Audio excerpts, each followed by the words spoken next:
Assalamualaikum warahmatullahi wabarakatuh. Alhamdulillah, salatu wassalamu ala rasulillah. Para pemirsa yang dirahmati Allah subhanahu wa ta'ala, sungguhnya pertikaian dan permusuhan, perdebatan hanya akan melemahkan kaum muslimin, hanya menghilangkan keberkahan. Allah subhanahu wa ta'ala telah melarang akan hal ini. Kata Allah subhanahu wa ta'ala, وَلَا تَنَازَعُوا فَتَفْشَلُوا وَتَذْهَبَ رِيحُكُمْ وَاصْبِرُوا. Janganlah kalian bertikai, maka kalian akan lemah dan akan hilang kekuatan kalian, dan hendaknya kalian bersabar. Ini dalil bahwasanya pertikaian, pertengkaran, tanazu', perdebatan akan melemahkan kaum muslimin dan akan menghilangkan keberkahan. Suatu saat Rasulullah sallallahu alaihi wasallam keluar hendak mengabarkan kapan Lailatul Qadar. Tiba-tiba fatalaha rajulani, ada dua orang yang saling bertengkar. Farufi'at, maka akhirnya hilanglah ilmu tentang kapan Lailatul Qadar, diangkat, dilupakan dari Nabi sallallahu alaihi wasallam. Dan Nabi mengingatkan, "Inni kharajtu li ukhbirakum bi Lailatul Qadar wa innahu talaha fulan wa fulahan wa farufi'at." Sungguhnya aku keluar untuk mengabarkan kepada kalian tentang kapan Lailatul Qadar. Ternyata ada si fulan dan si fulan bertengkar, maka diangkatlah ilmu tersebut. Hilanglah keberkahan dari Allah Subhanahu wa taala, hilanglah rahmat dari Allah Subhanahu wa taala. Dan lihatlah apa yang terjadi terhadap para sahabat dalam kisah perang Uhud. Kenapa mereka sehingga kalah dalam peperangan tersebut? Ternyata Allah sebutkan karena ada tanazu', karena ada pertikaian. Karena ada pertikaian.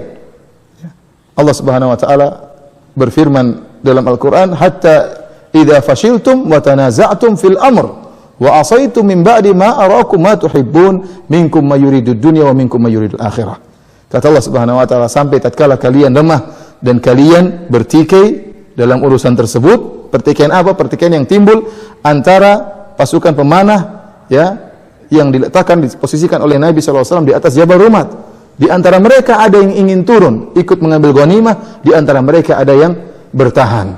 Yang ingin turun dikatakan oleh Allah Subhanahu wa taala yuridu dunya, karena dunia. Yang bertahan dikatakan oleh Allah Subhanahu wa taala yuridul akhirah. Ternyata pertikaian mereka ini menyebabkan kekalahan dalam perang Uhud. Mereka para sahabat telah dimaafkan oleh Allah Subhanahu wa taala. Wa laqad afa ankum. Allah telah maafkan kalian. Namun ini pelajaran bagi kita kaum muslimin. Ternyata pertikaian bisa menyebabkan kekalahan, menyebabkan kelemahan dan menyebabkan kehancuran. Para pemirsa yang dirahmati oleh Allah Subhanahu wa taala, Ibnu Mas'ud berkata tentang kisah ini, perang Uhud ini. Beliau berkata, "Ma kunna nara ahadan min ashabi Rasulillah sallallahu alaihi wasallam yuridu dunya hatta nazalat fina ma nazala yauma Uhud." Kami tidak menyangka ada seorang pun dari para sahabat yang menghendaki dunia sampai turun kepada kami ayat tatkala dalam perang Uhud Allah mengatakan minkum may yuridud dunya, di antara kalian ada yang menghendaki dunia. Kenapa? Ibnu Mas'ud mengetahui bagaimana perjuangan para sahabat.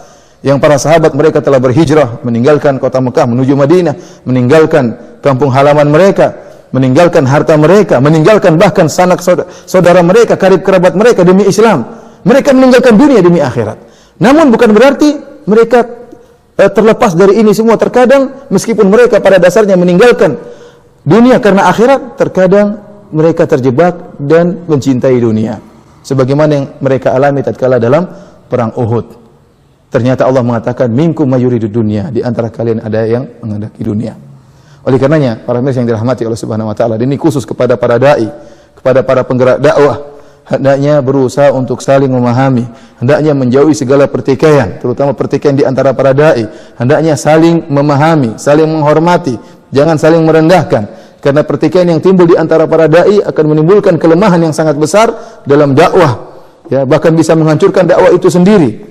Dampak yang timbul akibat pertikaian di antara para dai akan mengena para mad'u yang mereka tidak tahu apa-apa, sehingga timbul gap-gap di antara para mad'u. Semuanya disebabkan karena para dai. Dan seorang dai tatkala dia berselisih dengan dai yang lain, maka hendaknya dia periksa dirinya.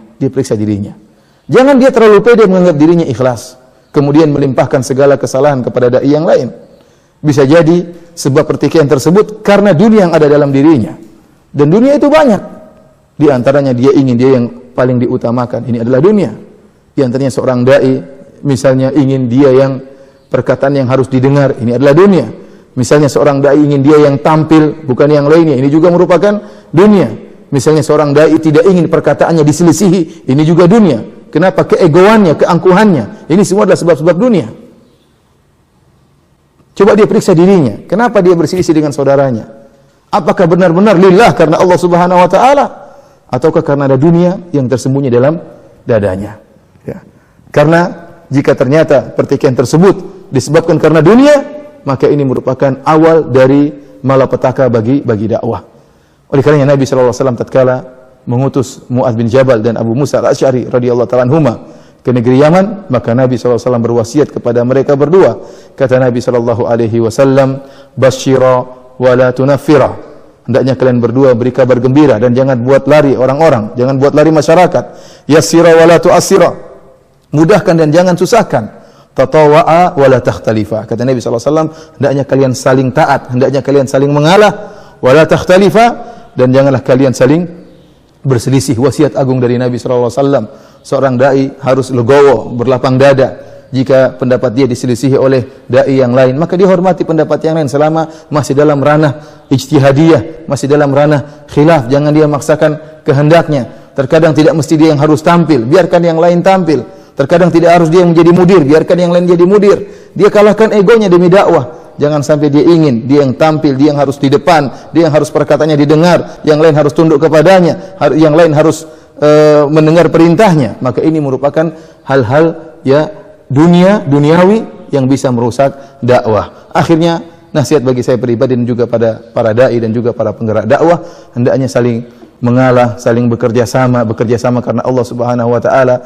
Jatuhkan ego, ya, hilangkan ego dalam diri kita. Percuma kita mendahulukan egoisme kita dalam dakwah ini. Kita semua ingin mencari akhirat, kita semua ingin mencari kehidupan yang bahagia di akhirat kelak. Wabillahi taufik. Assalamualaikum warahmatullahi wabarakatuh.